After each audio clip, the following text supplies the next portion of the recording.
Bangladesh liberation force, সেটার one of the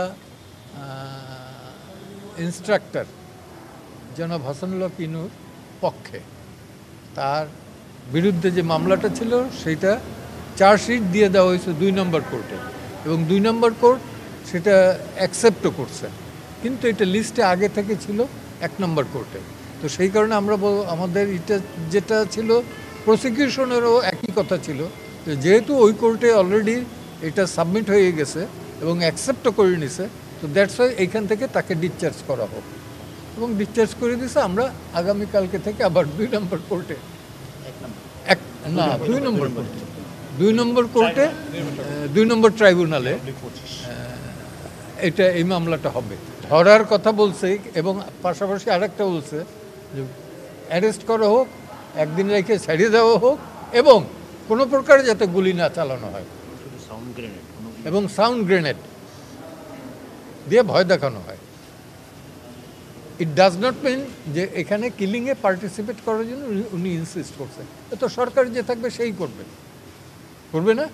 আমার কাছে ভিডিও না, তখন তো ভিডিও ছিল না, 92-তে যখন গণ আদালতে করি, doctor Kamal Hossain, barrister Amirul Islam, barrister Shawkat Ali Khan, barrister Shafiq সহ যখন এইখান থেকে মিছিল বের করি, পুলিশে তো লাঠিচার্জ করছে।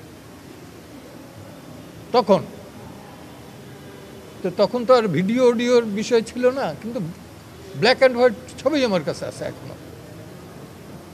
হ্যাঁ, তো এখন কালের ক্ষমতায় যারা থাকে তারা টিকে থাকার জন্যে রাষ্ট্রযন্ত্রকে ব্যবহার করে, এটা দেখে আসছে, এবং সারা পৃথিবীতেই তাই।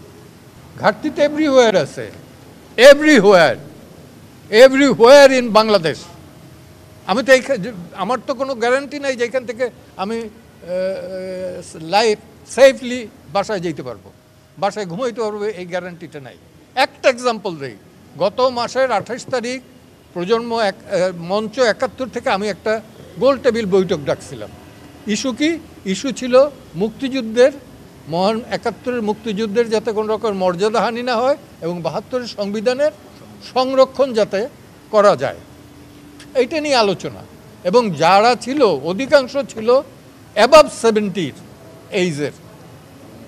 সেইখান থেকে মধ্যে 2-3 জন ছিল, মঞ্জুরুল আলম পান্না, কার্জন,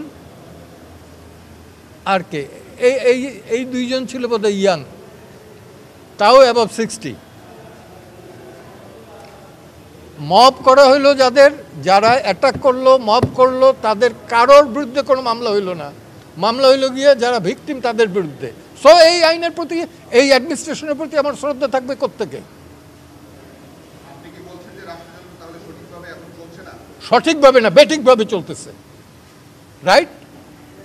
কোনো ভাগ রেখে কথা বলছি? বেঠিকভাবে চলতেছে, উল্টোভাবে চলতেছে।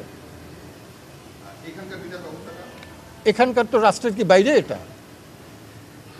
এটা কি বাংলাদেশের বাইরে?